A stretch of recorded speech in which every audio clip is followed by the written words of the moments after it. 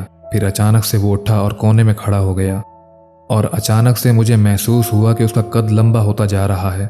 تقریباً اس کا قد 12 سے 13 فٹ ہو گیا، اور میں ابھی سوچ ہی رہا تھا کہ یہاں سے بھاگوں اور لوگوں کو اکٹھا کروں۔ اتنے میں وہ عجیب سی مخلوق میری طرف بڑھنے لگی، اور یوں محسوس ہوا کہ وہ تیزی سے میری طرف آ رہا ہے۔ میں اتنا ڈرا کہ وہاں سے بھاگ کھڑا ہوا اور چیختے ہوئے آپ کے گھر کے سامنے نیچے بیٹھ کر زور زور سے رونے لگا۔ اور اس طرح آپ لوگ آ گئے۔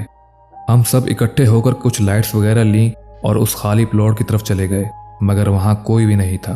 ہم سب خوفزدہ ہو گئے۔ وہ رات بہت ہی ڈراؤنی تھی۔ اس رات کے بعد وہ چوکیدار وہاں سے چلا گیا۔ پتہ نہیں اس بیچارے پر کیا گزری ہوگی۔ اس واقعے سے مغرب کے بعد کوئی بھی نہیں نکلتا تھا۔ اس واقعے نے ہم سب سوسائٹی والوں کے رونگٹے کھڑے کر دیے تھے۔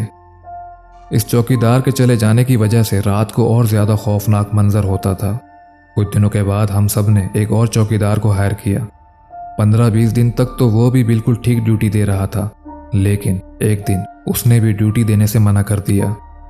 جب وجہ پوچھی تو اس نے کہا کہ جیسے ہی گہری رات ہوتی ہے یہاں عجیب و غریب ایکٹیویٹیز ہوتی ہیں، کبھی چلانے کی آوازیں آتی ہیں تو کبھی ایسا محسوس ہوتا ہے جیسے بہت سے لوگ جمع ہو کر باتیں کر رہے ہوں۔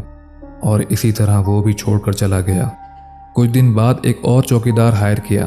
کچھ دن تک تو وہ بھی صحیح ڈیوٹی دیتا رہا، لیکن ایک رات اس نے بھی یہ کہہ کر ڈیوٹی سے منع کر دیا کہ میں روڈ پر گشت کر رہا تھا تو اچانک سے مجھے زور سے لوگوں کا شور محسوس ہوا، جیسے کوئی شادی ہو، مرد، بچے اور عورتوں کا ہلہ گلہ ہو، اور ساتھ میں ڈھول اور شہنائی کی بھی آواز آ رہی تھی۔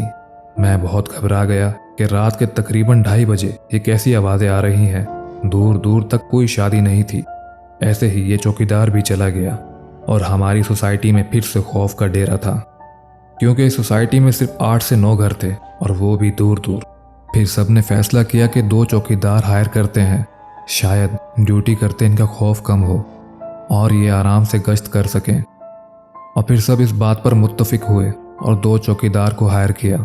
وہ دونوں چوکیدار لمبے عرصے تک ڈیوٹی دیتے رہے، مگر وہ بھی بہت سی ایکٹیویٹیز کے بارے میں بتایا کرتے تھے، لیکن 2 ہونے کی وجہ سے وہ زیادہ گھبرایا نہیں کرتے تھے۔ اب اتنے عرصے کے بعد بہت زیادہ آبادی ہو گئی ہے، اب سب کچھ نارمل ہے۔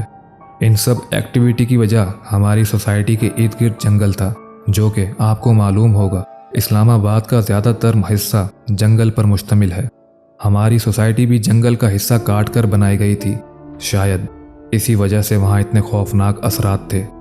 جان باز بھائی، یہ تھا میرا پرسنل انسیڈنٹ، اور میرے پاس ایک راول ڈیم کا انسیڈنٹ ہے، امید ہے وہ بھی آپ کے ساتھ بہت جلد شیئر کروں گا۔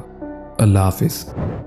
اس انسیڈنٹ کا سب سے کریپی مومنٹ مجھے جو لگا وہ یہ تھا جب وہ بتا رہے تھے کہ ایک پلاٹ کے کونے میں وہ مخلوق جب اس کا اپر باڈی رائٹ سائڈ پہ یا لیفٹ سائڈ پہ موو ہو رہا تھا یا جھک رہا تھا یا مڑ رہا تھا، اٹس ویری کریپی یار، یہ بہت کریپی مومنٹ تھا۔ اور ایک اور مومنٹ جب وہ کہہ رہے تھے کہ کچرے پہ وہ مخلوق لیٹ گئی اور وہ اپنا سر بار بار کچرے میں مار رہی تھی یا گھسا رہی تھی، یہ بھی بہت کریپی تھا۔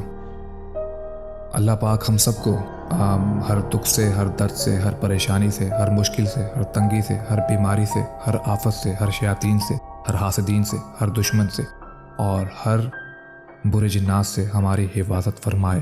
آئی ہوپ آپ کو یہ ایپیسوڈ پسند آیا ہوگا۔ اگر پسند آیا ہے تو لائک، شیئر، کومنٹ ضرور کر دیجیے گا، اور مزید ایسی ویڈیوز کے لیے چینل کو سبسکرائب کر لیں اور بیل آئیکن بھی پریس کر لیں تاکہ ہر نئی ویڈیو آنے سے پہلے آپ کو نوٹیفیکیشن آ جائے۔ تب تک کے لیے اپنا اور اپنے گھر والوں کا خیال رکھیے گا۔ ملتے ہیں نیکسٹ ایپیسوڈ میں ایک نئے انسیڈنٹ کے ساتھ۔ اللہ حافظ۔